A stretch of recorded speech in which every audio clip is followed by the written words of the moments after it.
नमस्कार दोस्तों, स्वागत है आप लोगों का एक और नए वीडियो में। आज हम लोग बिहार बोर्ड क्लास 12 के हिंदी के चैप्टर नंबर 2 पढ़ने वाले हैं, जिसके लेखक हैं महाकवि सूरदास। चैप्टर का नाम पद है, तो पद किसके पद है? तो सूरदास के पद है। सूरदास का जन्म 1478 ईस्वी में हुआ और मृत्यु 1583 ईस्वी को हुआ। जन्म स्थान दिल्ली के निकट सीही नामक ग्राम में हुआ। ऐसा अनुमान लगाया जाता है कि सूरदास का जन्म दिल्ली के निकट सीही ग्राम में हुआ था। दीक्षा गुरु, उनके जो दीक्षा गुरु थे महाप्रभु वल्लभाचार्य। एग्ज़ाम में पूछा जाएगा कि सूरदास के दीक्षा गुरु कौन थे? तो महाप्रभु वल्लभाचार्य पुष्टि मार्ग के प्रवर्तक थे। निवास स्थान उनका जहाँ वह रहते थे गौ घाट, वृंदावन एवं पारसौली नामक ग्राम में सूरदास रहते थे। प्रमुख कृतियाँ जो उनके द्वारा लिखी गई है: सूरसागर, साहित्य लहरी, सूर सारावली। VVI है पूरा, ये जो पूरा सेक्शन है वो VVI है, एग्ज़ाम में पूछा ही जाएगा। साहित्यिक विशेषता, उन्हें वात्सल्य रस का सम्राट माना जाता था। किन्हें? सूरदास को। चलिए, इसमें टोटल 25 ऑब्जेक्टिव क्वेश्चन है। आप लोग कितना सही कर पाइएगा कमेंट करके ज़रूर बताइएगा। चलिए बढ़ते हैं पहले ऑब्जेक्टिव की तरफ। पहला ऑब्जेक्टिव क्वेश्चन है, सूरदास किस काल के कवि हैं? आदिकाल, भक्ति काल, रीति काल या आधुनिक काल? तो इसका ऑप्शन नंबर बी हो जाएगा राइट आंसर। जो सूरदास हैं वह भक्ति काल के कवि हैं। जागिए ब्रज कुंवर कमल कुसुम फूले, यह प्रथम पद से लिया गया है। अगर आप लोगों को पूछा जाए एग्जाम में कि जागिए ब्रज राज कुंवर कमल कुसुम फूले किस पद से लिया गया है, तो आप लोग को बताना है प्रथम पद। चलिए बढ़ते हैं अगले क्वेश्चन की तरफ। अगला क्वेश्चन है सूरदास किस धारा के कवि हैं? रामाश्रय धारा, कृष्णश्रय धारा, सूफी काव्य धारा या निर्गुण धारा? तो ऑप्शन नंबर बी हो जाएगा राइट आंसर। कृष्णश्रय धारा के सूरदास कवि थे। कृष्ण भक्ति शाखा के कवियों में सूरदास का स्थान सर्वोपरि है। अगर एग्जाम में पूछा जाए कि कृष्ण भक्ति शाखा के कवियों में सूरदास का स्थान कहाँ है, तो सर्वोपरि है, मतलब सबसे ऊपर है। चलिए बढ़ते हैं अगले क्वेश्चन की तरफ। क्वेश्चन नंबर 3 है, सूरदास का जन्म स्थान कहाँ माना जाता है? राजापुर, उत्तर प्रदेश, सीही दिल्ली के निकट, काशी या वाराणसी?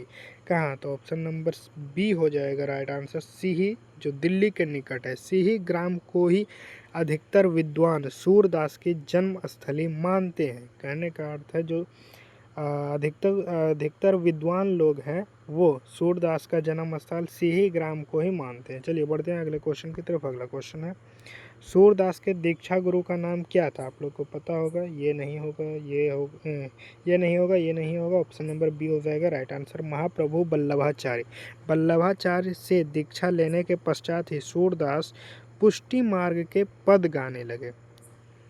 ये लाइन सभी क्वेश्चन में लिखा गया है। आप लोग चाहे तो पढ़ सकते हैं, नहीं चाहे तो नहीं पढ़ सकते हैं, उससे कोई दिक्कत नहीं है। आप लोग 25 क्वेश्चन है, 25 क्वेश्चन को आंसर लगाइए। चलिए बढ़ते हैं अगले क्वेश्चन की तरफ। अगला क्वेश्चन है, सूरदास की सर्वाधिक प्रसिद्ध रचना कौन सी है? साहित्य लहरी, सूर सागर, सूर सारवली या दोहावली? तो ऑप्शन नंबर बी हो जाएगा राइट आंसर। सूर सागर है जो सबसे प्रसिद्ध है। चलिए बढ़ते हैं अगले क्वेश्चन की तरफ। अगला क्वेश्चन है, सूरदास मुख्य रूप से किस रस के अद्वितीय कवि हैं? वीर रस, करुण रस, वात्सल्य रस या रौद्र रस? तो ऑप्शन नंबर सी हो जाएगा राइट आंसर, वात्सल्य रस। चलिए बढ़ते हैं अगले क्वेश्चन की तरफ। अगला क्वेश्चन है, साहित्य लहरी किसकी रचना है? तुलसीदास, सूरदास, जायसी या कबीरदास की? तो ऑप्शन नंबर बी हो जाएगा राइट आंसर, सूरदास की रचना है साहित्य लहरी। चलिए बढ़ते हैं अगले क्वेश्चन की तरफ। अगला क्वेश्चन नंबर 8 है, प्रस्तुत प्रथम पद में किसे जगाने का प्रयास किया जा रहा है? नंद बाबा को, श्री कृष्ण को, बलराम को या गोपियों को? तो ऑप्शन नंबर बी हो जाएगा राइट आंसर। प्रथम पद जो है इसमें श्री कृष्ण को जगाया जा रहा है। बोला जा रहा है, जागिए ब्रज कुंवर कमल कुसुम फूले। कहने का अर्थ है कि जो फूल हैं कमल के वो फूल गए हैं। जागिए ब्रजराज कुंवर, कहने का अर्थ है श्री कृष्ण को यहाँ जगाया जा रहा है। चलिए बढ़ते हैं अगले क्वेश्चन की तरफ। अगला क्वेश्चन है, ब्रजराज कुंवर शब्द किसके लिए प्रयुक्त हुआ? नंद बाबा के लिए, भगवान श्री कृष्ण के लिए, कंस के लिए, राजा जनक के लिए, तो ऑप्शन नंबर बी हो जाएगा राइट आंसर श्री कृष्ण के लिए। ब्रज के राजा यानी नंद के राजकुमार कृष्ण को भोर होने पर जगाया जा रहा है। पद का अर्थ है, प्रथम पद का अर्थ है। चलिए बढ़ते हैं अगले क्वेश्चन की तरफ। अगला क्वेश्चन है तमचूर। तमचूर का साहित्यिक अर्थ क्या है? तोता, उल्लू, मुर्गा या कोयल? तो ऑप्शन नंबर सी हो जाएगा राइट आंसर। तमचूर का अर्थ है मुर्गा। चलिए बढ़ते हैं अगले क्वेश्चन की तरफ। अगला क्वेश्चन नंबर 11 है कछुक खात कछु धरने गिरावत पंक्ति में कौन सा अलंकार है? उपमा, रूपक, अनुप्रास या यमक? तो ऑप्शन नंबर सी हो जाएगा राइट आंसर अनुप्रास। चलिए बढ़ते हैं अगले क्वेश्चन की तरफ। अगला क्वेश्चन है द्वितीय पद में कृष्ण किसके गोद में बैठकर भोजन कर रहे हैं? माता यशोदा की, नंद बाबा, राधा जी के या बलराम जी के? तो ऑप्शन नंबर बी हो जाएगा राइट आंसर नंद बाबा के गोद में बैठकर भोजन कर रहे हैं। जयवंत श्याम नंद की कन्या अर्थात कृष्ण नंद जी की गोद में जीम रहे हैं, मतलब कि भोजन कर रहे हैं। चलिए बढ़ते हैं अगले क्वेश्चन की तरफ। अगला क्वेश्चन है सूरदास को किस वस्तु की तीव्र भूख है? कृष्ण के जूठन की, सांसारिक धन की, मोक्ष और मुक्ति की या सोने चांदी के? तो ऑप्शन नंबर ए हो जाएगा राइट आंसर कृष्ण के जूठन की। मतलब सूरदास जो है वो कृष्ण का जूठा प्राप्त करने के लिए व्यतीत हो रहे हैं, उन्हें कृष्ण भगवान का जूठा चाहिए। चलिए बढ़ते हैं अगले क्वेश्चन की तरफ। अगला क्वेश्चन है प्रथम पद में किस काल का सजीव चित्रण किया गया है? संध्या काल, मध्यकाल, भोर या वर्षा ऋतु को? तो ऑप्शन नंबर सी हो जाएगा राइट आंसर। जो प्रथम पद है उसमें भोर का सजीव चित्रण किया गया है। चलिए बढ़ते हैं अगले क्वेश्चन की तरफ। क्वेश्चन नंबर 15 है रामव कनक कुंज में डैश पंक्ति में रामव का क्या तात्पर्य है? गायों का रंभना, वन में दौड़ना, चिड़िया का चहकना या हवा में चलना? तो ऑप्शन नंबर ए हो जाएगा राइट आंसर गायों का रंभाना। चलिए बढ़ते हैं अगले क्वेश्चन की तरफ। अगला क्वेश्चन है कर कमल पद में कौन सा प्रमुख अलंकार है? उपमा, रूपक, उत्प्रेक्षा या श्लेष? तो ऑप्शन नंबर बी हो जाएगा राइट आंसर, इसमें रूपक अलंकार है। चलिए बढ़ते हैं अगले क्वेश्चन की तरफ। अगला क्वेश्चन है सूर सागर मुख्य रूप से किस भाषा में रचित काव्य है? अवधी, ब्रज, मैथिली या संस्कृत भाषा में? तो ऑप्शन नंबर बी हो जाएगा राइट आंसर ब्रज भाषा में। चलिए बढ़ते हैं अगले क्वेश्चन की तरफ। अगला क्वेश्चन है वल्लभाचार्य से मिलने से पहले सूरदास किस भाव के पद गाते थे?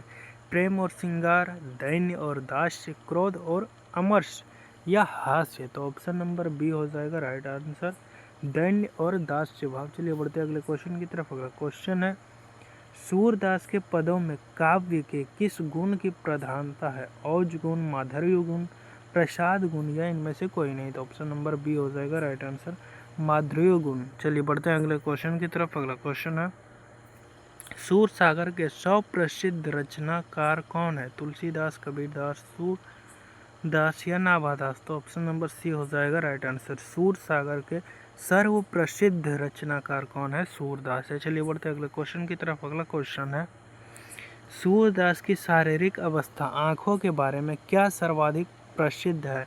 वे जन्मांध, कहने का अर्थ है जन्म से अंधे माने जाते हैं। वे दूरदर्शी थे। वे वृद्धावस्था में दृष्टि खो बैठे या इनमें से कोई नहीं? तो ऑप्शन नंबर ए हो जाएगा राइट आंसर वे जन्म से ही अंधे थे। चलिए बढ़ते हैं अगले क्वेश्चन की तरफ। अगला क्वेश्चन है कुमुद वृंद संकुचित भय, यहाँ कुमुद का क्या अर्थ है? कमल का फूल, कुमुदनी यानी चंद्र प्रिया पुष्प या गुलाब का फूल या गेंदे का फूल? तो ऑप्शन नंबर बी हो जाएगा राइट आंसर कुमुदनी यानी चंद्र प्रिया पुष्प। रात्रि में खिलने वाले कुमुदनी के फूल सुबह होते ही संकुचित हो जाते हैं, यही कुमुद का फूल है। चलिए बढ़ते हैं अगले क्वेश्चन की तरफ। अगला क्वेश्चन है भोजन करी नंद आचमन लीन है, यहाँ आचमन से क्या अभिप्राय है? कुल्ला करना या हाथ मुंह धोना, भोजन परोसना या पूजा अर्चना करना या भोजन का स्वाद लेना? तो ऑप्शन नंबर ए हो जाएगा राइट आंसर कुल्ला करना या हाथ मुंह धोना। नंद बाबा भोजन करके हाथ मुंह धो रहे हैं और सूरदास जूठन मांग रहे हैं। चलिए बढ़ते हैं अगले क्वेश्चन की तरफ। अगला क्वेश्चन नंबर 24 है सूरदास का जन्म किस शताब्दी में हुआ? 14वीं शताब्दी, 15वीं शताब्दी, 16वीं शताब्दी या 17वीं शताब्दी। चलिए बोलते हैं इसका ऑप्शन नंबर हो जाएगा बी हो जाएगा राइट आंसर, 15वीं शताब्दी के उत्तरार्ध में। चलिए बढ़ते हैं अगले क्वेश्चन की तरफ। अगला क्वेश्चन नंबर 25 है, सूरदास किस दार्शनिक संप्रदाय से दीक्षित होकर जुड़े थे? पुष्टि मार्ग, रामानंदी, शैव दार्शनिक या कबीर पंथ? तो ऑप्शन नंबर ए हो जाएगा राइट आंसर, पुष्टि मार्ग संप्रदाय। पुष्टि मार्ग भगवान के अनुग्रह और सेवा भक्ति का मार्ग है। चलिए यहाँ तक देखने के लिए आपका सादर धन्यवाद। आशा है कि सूरदास के पदों और आधारित यह वस्तुनिष्ठ प्रश्नोत्तरी आपकी परीक्षा की सर्वोत्कृष्ट तैयारी में सहायक सिद्ध होगी। कृष्ण भक्ति रस में डूबे रहें। आपकी शिक्षा यात्रा बिहार बोर्ड परीक्षा की उत्तम तैयारी हेतु ये प्रेजेंटेशन था। आप लोगों को कैसा लगा कमेंट में ज़रूर बताएं, और वीडियो अच्छा लगा हो तो वीडियो को लाइक और चैनल को सब्सक्राइब जरूर करें। एक बार फिर से आप लोगों का बहुत बहुत धन्यवाद।